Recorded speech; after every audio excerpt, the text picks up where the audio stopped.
Isang magandang umaga sa ating lahat mga backyard. Ito pala guys yung galing kay Cabo Calis Farm na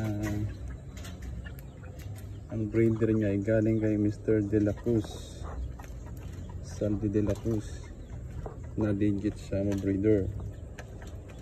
Ang lahi po nito ay Dumpo Giant cross sa Japanese Tanaka.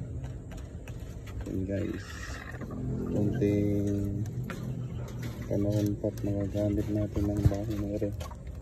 Yan guys, yan Dumpo Giant cross Tanaka galing kay Cabo Calis Farm. Ang breeder niya ay galing kay Mr. Salvi De La Cruz na legit na siya mo breeder.